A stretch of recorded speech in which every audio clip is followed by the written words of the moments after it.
Assalamualaikum, Ustaz. Assalamualaikum warahmatullahi wabarakatuh. Udah, Ban? Alhamdulillah, Ustaz. Dari mana? Duduk. Iya, Ustaz. Duduk. Masya Allah, nih ada roti nih. Pagi-pagi begini nih. Oh, iya, Ustaz. Sarapan, Ustaz. Iya, yang ngecek berita, lihat-lihat gitu ya. Nah, mungkin kita bisa pelajari dan dapatkan banyak informasi sehingga kita bisa riset dan belajar kasih solusi. Iya, Ustaz. Ya, tumben nih. Gimana? Sekalian untuk pengen buat apa ya? Kita ingin ngasih tahu anak-anak, Ustaz, tentang kisah-kisah Nabi, tentang kisah Rasul di Al-Quran atau sahabat itu, Ustaz. Bagaimana, Ustaz? Ngasih tahu apa mau ngajarin? Ya mungkin sekalian, Ustaz. Ngajarin juga, Ustaz. Jadi begini, di Quran itu kan Allah menjelaskan karakter ya, bahkan pada setiap tahap pertumbuhan dan perkembangan manusia, ya, tumbuh kembang. Jadi ada anak-anak, ada remaja, ada pemuda, kan? Bahkan ada yang sudah masuk levelnya di atas itu dalam konteks kekeluargaan. Itu pun dibagi lagi, ada suami, ada istri, ada ibu, ya, ada ayah, ada kakek, ada nenek tuh. Bisa beda-beda cara interaksinya. Anak-anak itu menariknya di Quran itu diberikan beberapa tahapan pendidikan, tapi seluruhnya itu mengerucut pada arahan untuk masuk ke dunia mereka gitu. Ya, contoh kalau ke anak kecil itu masih tahap-tahap awal itu banyak panggilan sayang. Makanya di Quran ada kalimat bunaya gitu kan. Nah, itu kan panggilan sayang, tasgir untuk sayang, anakku sayang. Jadi bisa kita cari misalnya kata-kata yang membuat mereka senang dengan panggilan itu. Sayang, cantik, ya, tampan, soleh, pintar gitu. Terus kalau dia sudah mulai agak naik lagi ke level, saya sekarang kelas 5 SD atau 1 SMP, sayang kurangi, perintah naikkan. Nah, supaya nanti nggak larut dalam sifat manja. Nah, kemudian nanti kalau udah naik lagi ke 3 SMP, mau kelas 1 SMA, nah perintah kurangi, sayang kurangi, jadikan teman. Karena nalar mereka sudah berfungsi. Nah, jadi kalau tadi Ras tanya misalnya, ini anak-anak level mana nih? Nah, kalau anak-anak level yang pertama, bahwa yang sayang tadi, maka kita masuk ke dunia mereka. Kadang ya kita harus jadi seperti mereka, main dengan batas tertentu, ya.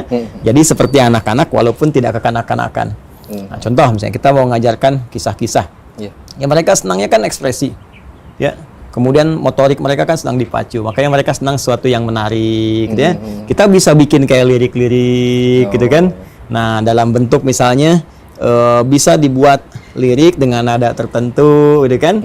Terus kayak nyanyian yang mengarahkan pada informasi. Nah, itu senang mereka. Ya, makanya mereka kan senang bunyi-bunyi. Ya, karena itu kalau kita lihat ke narasi Al-Quran, yang berfungsi pertama, yang aktif luar biasa itu pendengaran di mereka. Jadi mereka tuh kalau semakin banyak dengar informasi, nah itu semakin banyak pengetahuan didapatkan. Makanya Al-Quran itu cepat dimasukkan dari kecil. Ya, terus kalau kita ingin didik, boleh. Ya, kita misalnya rangkai sebuah lirik, diambil dari Al-Quran maknanya, terus kita sambungkan sehingga ketika menghafal mereka bisa mengerti. Ya. Dulu ada nasyid tuh. Lirik-lirik kan sering banyak tuh ya. Ada untuk anak-anak kecil juga. Ashabul Kahfi misalnya. Ya, Ashabul Kahf tuh surat ke berapa? Al-Kahfi itu surat ke suka nulis surat tapi nggak tahu surat nih. 18 ya. 18 dibaca hari Jumat. Kan ada Ashabul Kahf tuh. Iya betul. Dulu ada lirik tuh yang Raihan. Raihan kan suka ada lirik Ashabul Kahf tuh, kan kita bisa kesampaikan ke mereka. Yang gimana, Ustaz? Gimana ya? Saya pernah dengar tuh waktu saya kecil itu. Oh gitu. Tercatat sudah dalam sejarah 7 pemuda yang beriman melarikan diri ke dalam gua demi menyelamatkan iman. Wah, itu kalau anak-anak dikasih lirik gitu, ya, terus dia nyanyikan misalnya, ya, tanpa harus ada instrumen-instrumen lain, itu aja sampaikan, ya. Disangka tidur hanya sehari, rupanya 309 tahun. Zaman berubah beberapa kurun, di bumi bersejarah Urdu. Hafal nggak? Baru dengar. Itu aja. Terus kalau mereka ekspresikan gitu ya. Jadi begitu mereka menyebutkan, itu hafal tuh. Ashabul Kahfi tidur kayaknya cuma sehari, ternyata 309 tahun kan. Tempatnya di mana dan sebagainya. Jadi begitu mereka nanti bergerak menghafal, semakin dewasa, baca Al-Kahf tiap hari Jumat, inget langsung tahu maknanya. Di dunia anak-anak begitu. Ya beda dengan orang dewasa dan sebagainya. Ya, seperti itulah kurang lebih. Paham nggak? Gitu. Jadi Ustaz untuk ke balita tuh pendengaran nih diutamakan. Balita pendengaran ya. Kalau perlu Quran diperdengarkan.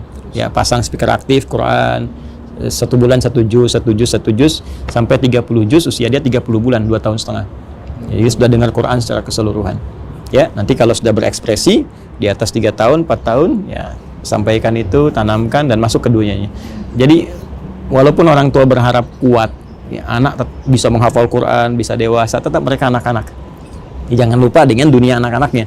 Jadi jangan dihabiskan dunia anak-anak sangat kecil dengan memberikan beban orang dewasa, sehingga ketika mereka dewasa tampil orang dewasa yang kekanak-kanakan. Biarkan mereka dengan dunianya, setelah dewasa mereka tampil dengan kedewasaan. Udah, makan roti aja dulu, jangan banyak tanya dulu ya. Boleh. Kira itu ya. Bagi nih, ini ada 3 nih, mau yang mana? Nah, ini kayaknya Ustaz enak deh. Oke, antum ambil itu, ambil yang ini. Keju. Baik ya. Siap. Ustaz. Yuk, Bismillahirrahmanirrahim.